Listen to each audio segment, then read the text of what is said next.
Fala meu povo, hoje terça-feira, sejam bem-vindos a mais um vídeo aqui no nosso canal. No vídeo de hoje vamos falar um pouco mais sobre o Everaldo, que concedeu entrevista hoje no CT Evaristo de Macedo. Gostei bastante da entrevista. O Everaldo é um cara que se comunica bem, ele falou sobre soberba do Vitória e coisas do tipo também, meio que uma revolta dele pessoal. Eu vou falar e vou comentar obviamente sobre a entrevista do Everaldo e falar sobre John Textor. Ontem a gente teve a CPI, né, sobre as investigações das acusações que ele mesmo fez de um favorecimento à equipe do Palmeiras, citou o Bahia nessa CPI. Além, claro, a gente já vem falando sobre paralisação do Campeonato Brasileiro, chegou já nesse nível e eu vou comentar e explicar toda essa situação aqui para vocês, mas antes, conto muito com o teu like, conto muito com o teu apoio aqui, deixando um gostei no vídeo para ajudar o canal e, consequentemente, o nome do Esporte Clube Bahia, e que você se inscreva também para você fazer cada vez mais o meu Bahia mais forte. Estamos tentando chegar a 4.000 inscritos, faltam menos de 900 pessoas para isso e eu conto muito com o teu apoio. Meu nome é José Victor, para quem ainda não me conhece, sou produtor de conteúdo aqui do meu Bahia e já vamos começar esse vídeo, meu povo, para a gente não perder tempo falando dele, do autor do golaço do domingo, Everaldo, que concedeu entrevista hoje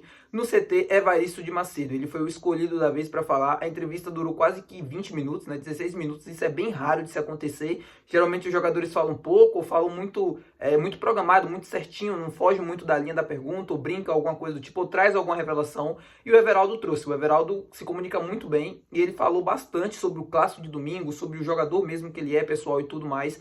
E falou sobre uma soberba do time do Vitória. Ele foi perguntado, né, sobre o chute, a potência do chute, que realmente foi muito forte. Pareceu que o Everaldo estava bastante irritado naquele momento quando ele chutou a bola. E ele confirmou, ele estava bastante irritado do banco de reservas. Ele comentou que quando o Vitória abriu 2-0, eu vou tentar colocar o vídeo depois para vocês, ele comentou que o time, que ele sentiu uma soberba, não do time do Vitória, da torcida do time, de todo mundo que estava ali em volta. E ele, pessoalmente, ficou bastante revoltado, chateado com essa situação, eu também imagino. E, enfim, ele entrou bastante chateado, olhando no olho de cada jogador também, para fazer com que eles acreditassem que era possível fazer aquele resultado. Eu vou colocar o vídeo para vocês conferem aí agora.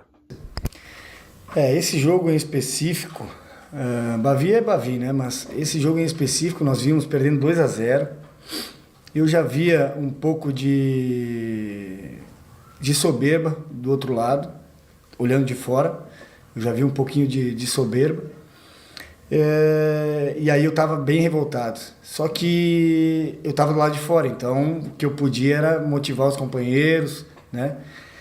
E aí não sei se alguém percebeu, mas principalmente vocês que estavam ali dentro de campo, quando eu entrei, eu olhava no olho de cada um, olhava no olho do Caule, do Tassiano, do Gabriel, do Biel, inclusive, que entrou comigo, e eu olhava e olhava fixo no olho deles e dizia, ó, bora que dá, bora que a gente consegue. E dava para ver que eles estavam querendo também. Só que talvez faltou uma coisa ou outra para que não conseguisse fazer durante o tempo antes de eu e das trocas, né? Então eu entrei e procurei motivar. Cada bola parada a nosso favor, eu motivava. Cada ataque que a gente finalizava, eu motivava. E eu tinha dentro de mim que nós íamos conseguir o resultado. Bom, meu povo, tá aí. O Everaldo que entrou desabafando, como vocês viram, falando bastante. Acho que tem que ser assim mesmo, né? Dá pra entender o Everaldo. A soberba do time do Vitória não é que era clara fora para quem estava assistindo, mas acho que dentro do campo ele conseguiu perceber isso muito bem. E a revolta, o Everaldo é um cara muito raçudo e quando ele entra assim, é quando ele consegue ter seus melhores momentos com a camisa do Bahia, é incrível.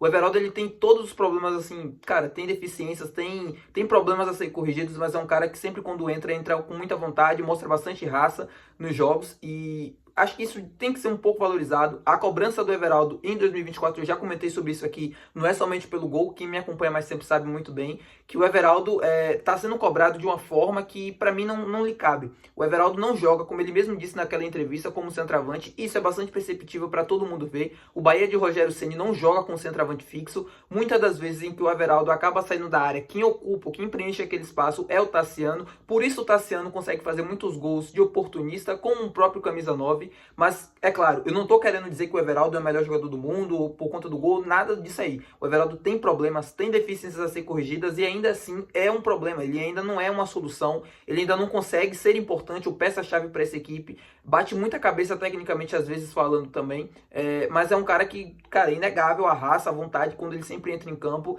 isso tem que ser valorizado ao meu ponto de vista. O próprio gol contra o Vitória, eu acho que o chute, toda a forma como ele entrou obviamente contribuiu, para aquele empate acontecesse. O Everaldo entrou bem juntamente com o Biel. O Biel, sim, é um jogador diferente, que, no meu ponto de vista, eu já expliquei isso aqui diversas vezes, não merece ser banco. E, enfim, vamos ver. Vamos aguardar o próximo jogo contra o Grêmio. Você já sabe que o jogo contra o CRB foi adiado, o jogo é somente em maio. O Bahia terá uma semana livre. Mais uma vez a CBF sendo CBF, né? Deixando para adiar um jogo 2 dias antes da partida que estava prevista para acontecer. As semifinais vão ser disputadas em maio. Eu vou colocar a foto da tabela detalhada que o Bahia postou hoje aqui para vocês verem. Também o jogo da Copa do Brasil contra o Criciúma já foi definido. E aí a gente já tem, né, os caminhos, os confrontos, datas, horários, tudo bem definido para se preparar bem para o jogo. Obviamente o clube com questão de logística e coisa do tipo.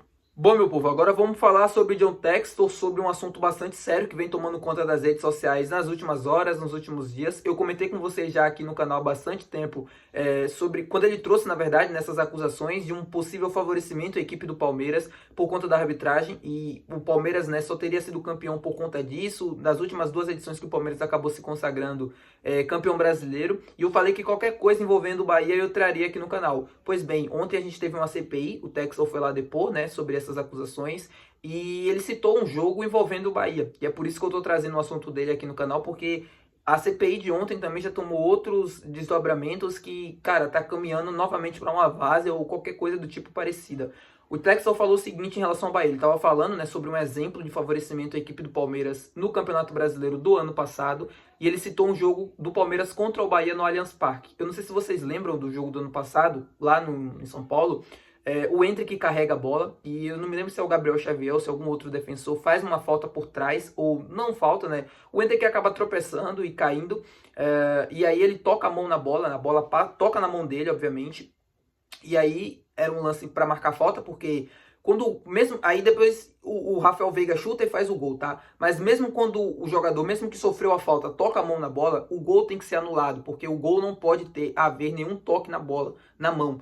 E nesse caso aconteceu, e o árbitro não foi olhar no VAR, o árbitro autorizou o jogo, e foi isso que o Textor usou como exemplo, um dos exemplos, na verdade, para falar sobre o favorecimento do quadro de arbitragem à equipe do Palmeiras no ano passado. É um assunto bastante sério, porque apesar de tudo isso, de achar que é um erro, e também acho que os árbitros, na maioria das vezes, erram aqui no Brasil porque são ruins mesmo, tá tomando proporções gigantes. Eu não acredito em muitas das coisas que o Textor fala, tá? Eu acho que, não por conhecer profundamente o futebol brasileiro, ele é um gringo, ele chegou aqui há pouquíssimo tempo, apesar de achar que conhece, ele não conhece, né? Apesar da fama e tudo do futebol brasileiro, ele é um cara que não conhece profundamente como nós brasileiros, e eu não acho que, cara, nesse nível, escandalosamente, em alto nível, aconteça algo tão pequeno, de uma forma tão desprotegida como ele fala. Ele fala diversas vezes, em diversos lances, coisas que, cara, erros de jogador, erro técnico e tudo, coisas do tipo, ele usa como prova para refutar tudo aquilo que ele vem falando.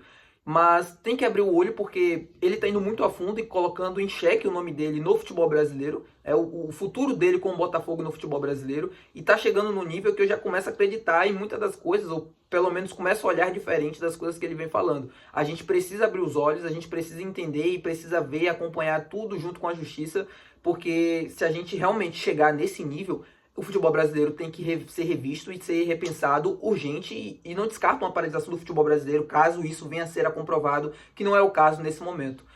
O quadro nacional de arbitragens do futebol brasileiro pediu de forma indireta ou direta, não sei, em uma nota, a paralisação do Campeonato Brasileiro, porque os árbitros, alguns, estão incomodados. Obviamente isso não vai ser acatado, a CBF não vai, na verdade não tem nenhum apoio, né, da outra comissão de arbitragem, nem da própria CBF, para isso não acontecer. E isso dificilmente vai acontecer, pelo menos agora, ou a não ser que algo extremamente mirabolante, né, seja descoberto, seja desvendado, mas a não ser que isso aconteça, nada vai acontecer, né? O Textor ainda não apresentou nenhuma prova concreta de que realmente existe manipulação no futebol brasileiro. Essa é a verdade. Tudo que ele fala são suposições ou são erros técnicos que ele usa como provas para entender e para se achar que aquilo é algo de manipulação. Ele perdeu o Campeonato Brasileiro no ano passado para o Palmeiras de forma vexatória, essa é a verdade. Acho que ninguém no mundo consegue explicar como é que o Botafogo conseguiu perder aquela vantagem, o título do Brasileiro. Em muitos jogos não foi por favorecimento de arbitragem, foi porque o Palmeiras realmente jogou bola e mereceu ganhar, e outros que o Botafogo realmente não jogou nada e mereceu perder, apresentou diversos erros,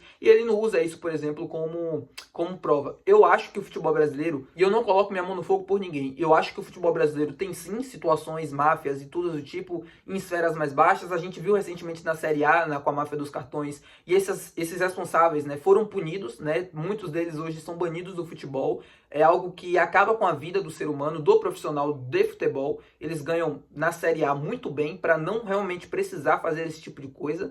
A gente viu alguns jogadores de Série B, Série C e até de Série A fazendo, de equipes menores, mas equipes do alto escalão, do top 10 mais ou menos do futebol brasileiro, não tem necessidade disso. Eles ganham muito bem com luvas, com salários, patrocínios também, muitos deles, para justamente não precisar recorrer a isso. Não estou dizendo que não exista, não estou dizendo, não coloco minha mão no fogo por ninguém. Eu só não acredito que está acontecendo em um alto escalão, assim como o Texor está dizendo. Ele fala sobre a questão da arbitragem. Também é outro assunto importante para a gente ser discutido. Eu acho que os erros da arbitragem, muitos aqui no futebol brasileiro, são por erros, mesmo assim, são porque eles são ruins, sabe? São árbitros que muitas das vezes não sabem interpretar bem a regra, ou às vezes existe um favorecimento meio que indireto a outras equipes, por ser do Sul ou coisa do tipo. A gente já viu diversas vezes o Bahia ser prejudicado, e às vezes a gente sempre fala, né, na linguagem comum, que na dividida eles escolhem o outro lado, ou enfim, acaba prejudicando o Bahia para não se comprometer com o outro lado, coisa do tipo. Tudo isso a gente sabe que acontece, já aconteceu, só não acho que acontece no mesmo nível que o Texas, mas vamos ver, vamos averiguar, vamos aguardar também, e aí qualquer novidade sempre trago aqui com vocês. Muito obrigado por assistirem o vídeo até aqui, enfim, deixa teu like, deixa tua opinião aqui embaixo a respeito desse assunto também, teu comentário, se inscreve, faz tudo isso aqui para ajudar o canal, e até o próximo vídeo, até amanhã, quarta-feira. Valeu!